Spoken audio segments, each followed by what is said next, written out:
दोस्तों, कैसे हैं आप? आई होप आप सब लोग ठीक होंगे। मैं हूं आपका दोस्त अस्कर कुरैशी और मैं आज आपको यूके के वीज़े के बारे में बताने जा रहा हूं जो EEA परमिट होता है, जिसके बारे में पहले भी 2 वीडियो बना चुका हूं। और बहुत सारे लोग क्वेश्चन करते हैं कि उनकी रिक्वायरमेंट वगैरह क्या है, कितनी सैलरी स्लिप लगानी है और कितनी जो बैंक ट्रांजैक्शन होती हैं जो आपने अपने फैमिली मेम्बर को पाकिस्तान पैसे भेजे हैं वो कितनी लगानी है।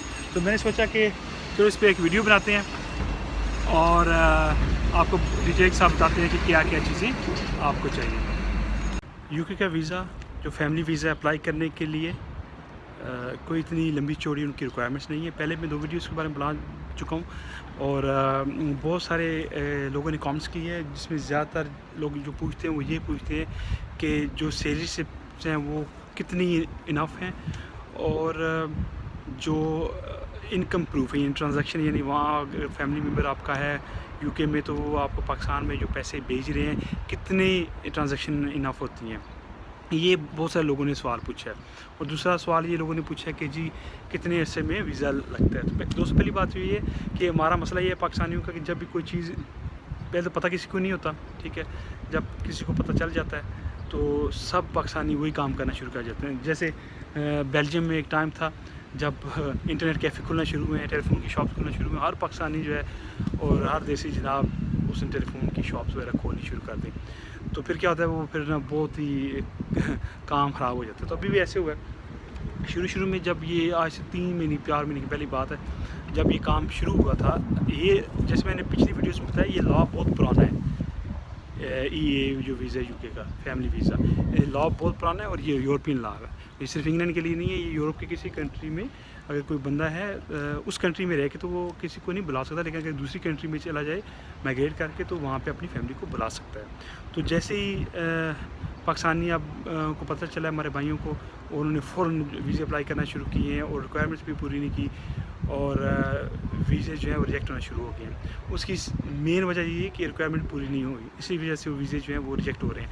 दूसरी बात ये है कि कितने टाइम लगता है। शुरू में 1 वीक तक लगता था, ये कि ये वाहिद ऐसा वीज़ा था जो फ़ौरन आ जाता था और फ्री ऑफ कॉस्ट, कोई इसका जो है फ़ीस नहीं थी। लेकिन अभी क्या हुआ है कि टाइम लग रहा है क्योंकि उनके पास रश बहुत ज़्यादा है। तो अभी डिपेंड करता है कि आपका जो है केस जब आप अप्लाई कर रहे हैं कितना रश है उनके पास, उस हिसाब से वो फारग कर रहे हैं केसेस को। तो आप फिर भी मिनिमम आप जो है अपने जहन में 6 से 8 हफ्ते यानी कि 2 महीने रखें आपका केस जो है वो डिसीजन होने में। अच्छा, दूसरी बात ये है कि दोस्तों ने पूछा कितनी सैलरी स्लिप्स चाहिए। तो दोस्तों सबसे जो मेन जो ज़रूरी चीज़ है कि आपका कोई रिलेटिव जो कि यूरोपियन नेशनल है और यूके में है, एक तो उसको वहाँ पे रजिस्टर होना चाहिए, ऑफ कोर्स उसके बाद इंश्योरेंस नंबर होना चाहिए। उसके बाद काम का अब ये नहीं है कि उसके पास बहुत सारी सैलरी हो, ऐसी कोई शर्त नहीं है। नॉर्मल 700 से 800 पाउंड्स वो कमाता हो और 3-4 महीने अगर उसके पास है तो इनफ है, मोर देन इनफ है। 4-5 महीने मोर देन इनफ होगी, ठीक है। कुछ लोगों ने 2 महीने भी सैलरी स्लिप लगाई, उनके वीज़े लग गए, लेकिन मैं मशवरा दूँगा फॉर द सेफ साइड 4-5 या 3 से 5 महीने के दरमियान होना चाहिए। दूसरा ऑफ कोर्स बैंक बैलेंस भी तो इंसान के पास होती है ना, वो भी शो कर सकते हैं आप।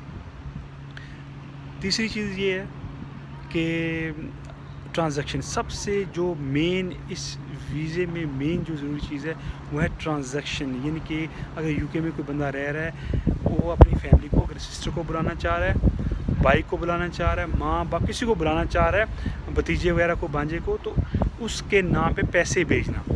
तो बहुत सारे पाकिस्तानियों ने क्या किया, 1-2 दफ़ा पैसे भेजे महीने में, 1-2 दफ़ा, और उसके बाद वीज़ा अप्लाई कर दिया, वो रिजेक्ट हो गया। तो ऐसा नहीं करना बिल्कुल। मैं आपको ये मशवरा दूंगा कि अब किसी भी बहन भाई या किसी और रिलेटिव को आप बुलाना चाहते हैं, माँ बाप को, तो सबसे पहले आपने क्या करना है, एक बैंक स्टेटमेंट बिल्डअप करनी है। याद रहे ये फेक बैंक स्टेटमेंट नहीं होनी चाहिए, ओरिजिनल होनी चाहिए। और एक और मैं आपको चीज़ बताता चलूँ जो कुछ लोग नहीं कर रहे, कि जिस तरह कोई बंदा अगर स्पेन में रह रहा है या किसी और यूरोपियन कंट्री में रह रहा है, ऑफ कोर्स वहाँ से तो वो अपने रिलेटिव को पैसे भेजता रहा है, अपने भाइयों के नाम पे या माँ के नाम पे या सिस्टर के नाम पे अगर वो भेज रहा है तो वो चल सकती है। आपने वो भी अगर शो कर दें तो उस पर वीज़ा लग सकता है। मेन चीज़ उन्होंने देखनी है, ये होता है डिपेंडेंट वीज़ा इसे कहते हैं, कि कोई भी रिलेटिव, बहन भाई, माँ बाप, कज़न, भतीजा भांजा भांजी वगैरह कि आप पे डिपेंड करती है। तो डिपेंडिंग का मतलब ये है कि आप उसको पैसे वगैरह आप भेज रहे हैं, आप जो पैसे भेज रहे हैं आपके अलावा उसका कोई और नहीं है, और वही प्रूफ चाहिए। सबसे मेन चीज़ वो, अगर आपने वो प्रूफ कर दिया तो 100% वीज़ा लगेगा। तो अगर आपके पास पुरानी बैंक स्टेटमेंट है वो चलेंगी, क्योंकि कम से कम कोशिश करें ज़्यादा से ज़्यादा आपने बैंक स्टेटमेंट नहीं शो करनी। यानी बैंक स्टेटमेंट इस लिहाज से मैं कह रहा हूँ कि जो आप पैसे भेजते रहे हो अपनी फैमिली को जिसको बुलाना चाह रहे हो, वो ट्रांजैक्शन हमें चाहिए। ज़्यादा से ज़्यादा अगर करेंगे तो ऑफ कोर्स उनको पता चल जाएगा यार कि ये बंदा पैसे भेजता रहा है और जिसको बुला रहा है वो उस पर डिपेंड करता है। और फिर देखना अगर आपकी रिक्वायरमेंट पूरी होंगी तो वो आपको वीज़ा भी फ़ौरन दे देंगे। आपने टाइम लेना है, अभी से आप कोशिश करें, अभी से आप टाइम ले लें। आप 2 से 4 महीने आप टाइम लें और आप इसकी जो है तैयारी करना शुरू कर दें। आप महीने में अगर 2 दफ़ा आप पैसे भेजते हैं, कैसे भेजते हैं आप, ये मैंने पहले भी इस तरीके से बताया था कि हर हफ्ते नहीं भेजने आपने। फ़र्ज़ करें आप 8 तारीख को भेजो, 5 तारीख को भेजो या 10 तारीख को भेजो, उसके बाद आप दोबारा उसी महीने में आप 25-26 तारीख को भेजें, यानी कि महीने में इस तरह 2 दफ़ा पैसे भेज देंगे तो आपकी दो ट्रांजैक्शन हो जाएंगी। तो आप 4 महीने अगर करते हैं, 4 महीने की 8 ट्रांजैक्शन हो जाएंगे, 8 महीने आपकी पैसे भेजने की प्रूफ हो जाएगा। ये बहुत आसान तरीका करने का। तो फ़ौरन अप्लाई नहीं करना, आप इंतज़ार करें, पूरे पेपर जो है वो रेडी करें, उसके बाद अप्लाई करें। जल्दी नहीं करें, जल्दी करेंगे तो फिर वीज़ा रिजेक्ट हो जाएगा। और इसकी फ़ीस कोई नहीं है, ये बिल्कुल फ्री है और किसी को फ़ीस नहीं देनी है आपने, ठीक है। कोरियर की फ़ीस लगती है जब आप जहरी वालों के पास जाएंगे पाकिस्तान में अप्लाई करने के लिए, तो वो एक फ़ीस लेते हैं, आई थिंक पर बंदे की वो है 4000 फ़ीस पाकिस्तानी, वो लगेगी। उसके अलावा कोई फ़ीस नहीं है और ना ही आपने कोई किसी को फ़ीस देनी है। किसी एजेंट को इस्तेमाल नहीं करना। पाकिस्तान में बहुत सारे लोग हैं जी, हम ये करा दें वो करा दें, किसी पे ट्रस्ट नहीं करना आपने सारा काम खुद करना है। मेरा कुछ अर्सा पहले कज़न जो हैं वो आए हैं यहाँ पे और वो वैसे आए, 1 हफ्ते में उनका वीज़ा लग गया था। बिल्कुल आपने किसी पे ट्रस्ट नहीं करना। दोस्तों अगर आपको कोई चीज़ समझ ना आए तो मुझे ज़रूर कमेंट्स करके, और मेरा ईमेल एड्रेस है, मुझे आप पूछ सकते हैं, ठीक है।